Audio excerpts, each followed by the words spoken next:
हर हर महादेव, जय भोलेनाथ। नमस्कार दोस्तों, आज मैं बात करने वाली हूँ गणेश चतुर्थी के बारे में। आप सभी जानते हैं साल की बहुत महत्वपूर्ण गणेश चतुर्थी होती है। भाद्रपद मास में पड़ने वाली ये चतुर्थी, जैसे ही हरतालिका तीज समाप्त होती है वैसे ही गणेश जी का आगमन होता है। तो गणेश जी की स्थापना घर में कैसे करते हैं, क्यों करते हैं और किस तरह उनकी पूजा करना चाहिए, कब आपको विसर्जन करना चाहिए, तो ये सब चीज़ें आप कैसे करें बहुत आसान तरीके से। देखिए, विधि विधान तो बहुत है, लेकिन मैं आसान तरीके से, संपूर्ण तरीके से आपको बताऊंगी कि किस प्रकार आप गणेश जी की स्थापना करें, पूजन करें और उनका विसर्जन करें।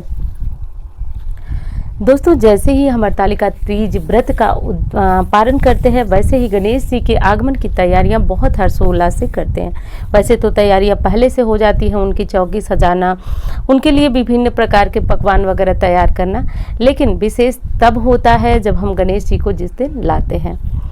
दोस्तों, कल जो है यानी कि 31 अगस्त को गणेश चतुर्थी का पर्व हम मनाएंगे। गणेश जी को अपने घर लाया जाता है। क्यों लाया जाता है ये आप जान लीजिए।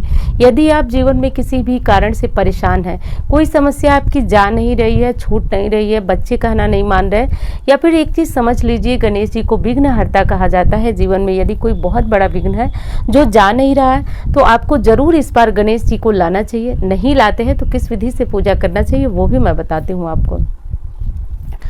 तो देखिए, शादी विवाह हो या फिर कोई भी धार्मिक कार्य शुरू हो, यहाँ तक कि जब हम घर बनवाना शुरू करते हैं न्यू तो भी हमें सबसे पहले गणेश पूजन करने की आवश्यकता होती है। क्यों होती है? क्योंकि जो काम हम करने जा रहे हैं उसमें कोई बंधन ना आए, कोई विघ्न ना आए। तो विघ्न ना आए इसके लिए और रिद्धि सिद्धि का साथ हम सभी को चाहिए, तो ये बना रहे, इसके लिए बहुत ज़रूरी है कि जीवन में गणेश जी की कृपा बनी रहे। तो ये 10 दिनों तक चलने वाला महापर्व है। पूरे साल पूजा नहीं करते हैं मत कीजिए, लेकिन गणेश जी की आराधना इस काल में जरूर कीजिएगा।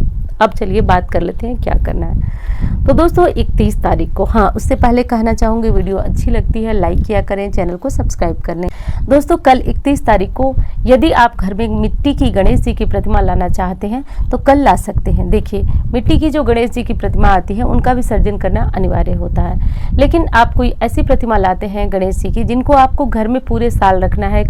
साल क्या, जब तक वो मूर्ति खंडित ना हो तब तक आपको रखना है। तो ऐसे में आप किसी धातु की ला सकते हैं, पीतल की मूर्ति ला सकते हैं, या फिर जो है गणेश जी की जो मिट्टी की प्रतिमा आती है वो तो आपको विसर्जन करना अनिवार्य होता है। उसके अलावा जो भी प्रतिमा आपको मार्बल की या फिर जो भी ठीक लगे वो प्रतिमा आप लाएं, यदि हमेशा रखना है तो विशेष इसमें महत्व मिट्टी की प्रतिमा का होता है, तो वो ले आइएगा। लाने के पहले आपको एक चीज़ का ध्यान रखना है, सबसे पहले आपको उनके लिए कोई स्थान बनाकर तब बाजार जाना है मिट्टी की प्रतिमा लाने के लिए। और लाते समय गणेश जी का मुख ढका होगा, ये सारी विधियां तो आप जानते हैं। उसके बाद हम गणेश जी की प्रतिमा को लाने के बाद उनको विधिवत जो है वहाँ स्थान देंगे। कैसे स्थान देंगे? किसी भी पाटे पे लाल कपड़ा बिछा लीजिएगा, उसके ऊपर थोड़ा सा कोई अनाज रख लीजिएगा, थोड़ा फूल रख लीजिएगा, उस पर हम आसन प्रदान करेंगे गणेश जी को। उसके बाद गणेश जी को आसन प्रदान करने के बाद हम उनके पास एक कलश तैयार करेंगे। ये कलश दीप कलश नहीं होगा, नारियल कलश होगा। नारियल कलश रखने के बाद जो है वहाँ पे दीपक प्रज्वलित करेंगे। दीपक प्रज्वलित करने के बाद माता गौरी की और भोलेनाथ को याद करेंगे, उनका भी पूजन करेंगे साथ साथ। नहीं करना चाहते तो सिर्फ मानसिक रूप से उनका ध्यान कर ले, क्योंकि गणेश जी की पूजा अकेले भी की जाती है, कोई समस्या नहीं है। उसके बाद गणेश जी को स्नान कराएंगे। अब मिट्टी की मूर्ति है तो बैठा के स्नान तो आप करा नहीं सकते हैं, तो दुर्वा से आप सांकेतिक रूप से मूर्ति के ऊपर थोड़ा थोड़ा जल का छिड़काव करें। उसके बाद स्नान से पूर्व दोस्तों एक काम और करना होता है। सबसे पहले जो भी चीज़ें आप वहाँ रखे हैं पूजा के लिए, जैसे गणेश जी का कपड़ा रखे हैं, भोग के लिए रखे हैं, कलश है, सब कुछ, सबका शुद्धिकरण एक बार जल गिरा करके कर लीजिएगा। उसके बाद आपको जो आप नई मूर्ति लाए हैं उनकी आपको स्थापना करनी है। तो स्थापना के समय जो है दोस्तों, आप उनको स्नान कराने के बाद, जैसा मैंने बताया, स्नान कराने के बाद, या फिर एक चीज़ का ध्यान आपको रखना है कि स्नान कराने के बाद तो जो काम करेंगे उससे पूर्व जब मूर्ति ला सजाकर रखते हैं, कलश रखते हैं, तो हम उनको बुलाते हैं, उनका आह्वान करते हैं। वो कैसे करेंगे? कोई विशेष आडंबर नहीं है, डरिएगा मत। सबसे पहले हाथ जोड़ करके और आप उनको बुलाइएगा। कैसे बुलाएंगे? तो अपने मन से बुलाइए, जैसे आप भगवान को बुलाते हैं, प्रसन्न करने की कोशिश करते हैं, वैसे करिए। बुलाना है कि हे गणेश जी, आप हमारे घर आइए, इस मूर्ति स्वरूप में विराजित होइए, हमारे कष्टों को दूर कीजिए। गणेश जी कृपा कीजिए, इस मूर्ति रूप में आप हमारे यहाँ जरूर आइए, ऐसे प्रार्थना कीजिए। उसके बाद शास्त्रीय विधि से हम भगवान को आह्वान करेंगे। कैसे करेंगे? तो हाथ में जल फूल लेकर के, दाहिने हाथ में थोड़ा सा जल लेकर के, फूल लेकर के, हाथ जोड़ करके और मन ही मन आवाहन करेंगे कि हे गणेश जी हमारे यहाँ आइए, हम आपकी पूजा करने जा रहे हैं। साथ साथ आप संकल्प भी करिएगा कि आप गणेश चतुर्थी का पूजन करने जा रहे हैं, गणेश जी की प्रसन्नता के लिए। देखिए, यदि जीवन में कोई बहुत कष्ट चल रहा है तो भी आप भगवान से ये कहिए कि हम आपकी प्रसन्नता के लिए कर रहे हैं, क्योंकि जब आप गणेश जी को प्रसन्न करेंगे तो आपके घर रिद्धि सिद्धि आएंगी, यानी कि धन संपदा आएगी और विघ्न तो सारे चले जाएंगे। तो ऐसा करके आप जो है अक्षत फूल जो हाथ में लिए हैं छोड़ दीजिएगा। ये करने के बाद आप विधिवत गणेश जी को भोग लगाइए, आरती कीजिए। भोग में मोदक जानते हैं आप चढ़ता है, और लड्डू भी चढ़ा सकते हैं, तो ये चढ़ाइएगा। उससे पहले आप जान लीजिए कि गणेश चतुर्थी जो है, ये गणेश जी की मूर्ति कब लाना है, स्थापना कब करना है, तो सारी जो शुभ मुहूर्त है वो कब है। तो देखिए, गणेश चतुर्थी का पर्व हमें 31 अगस्त को प्राप्त हो रहा है। गणेश जी की प्रतिमा का जो शुभ मुहूर्त है, यानी कि स्थापना का शुभ मुहूर्त, जिस मुहूर्त में आपको ये पूजा करनी है जो मैं बता रही हूँ, तो वह सुबह 11:05 से दोपहर 1:38 तक।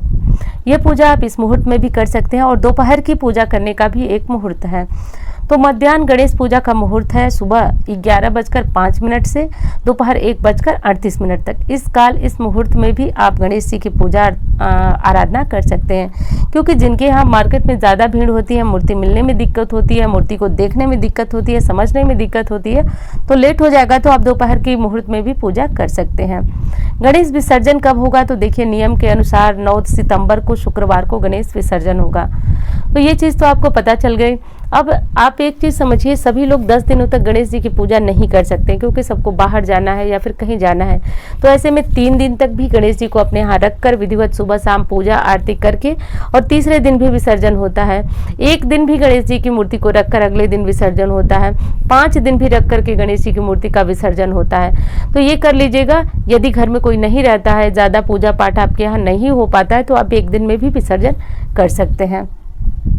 तो दोस्तों, सारी पूजा पाठ करने के बाद आप चाहें तो कोई पाठ कर सकते हैं, जैसे गणेश अथर्वशीर्ष का पाठ कर सकते हैं। साथ साथ दोस्तों, आप गणेश जी के मंत्रों का जप कर सकते हैं। ओम गंगणपतये नमः, ओम गंगणपतये नमः सबसे आसान मंत्र है, सबसे पावरफुल मंत्र है। तो इस मंत्र को जपिएगा। अंत में पूरे परिवार के साथ आरती कीजिएगा। गणेश जी को वस्त्र में आज येलो वस्त्र जरूर चढ़ाइएगा। लाल रंग की इनकी पगड़ी यदि मिलती है तो आपके यहाँ ज़रूर लाइएगा, माला ज़रूर चढ़ाइएगा। यही सारी विधियां हैं दोस्तों, तो ये कर लीजिएगा। गणेश जी को मोदक, लड्डू, जो भी चीज़ें आपके यहाँ प्रसाद में चढ़ती हों वो चढ़ा दीजिएगा। मोदक विशेष होता है। हाँ, विशेष मनोकामना है, कोई मन की बात पूरी नहीं हो रही है, तो आज 21 दुर्वा को 21 जगह गांठ दे करके, यानी कि 21 दुर्वा के 21 जगह अलग अलग गांठें बना लीजिए, और 21 गांठ देकर 21 गांठ वाला दुर्वा की माला गणेश जी को समर्पित कीजिए। उनसे प्रार्थना कीजिए कि जीवन में चल रही परेशानियां दूर हों।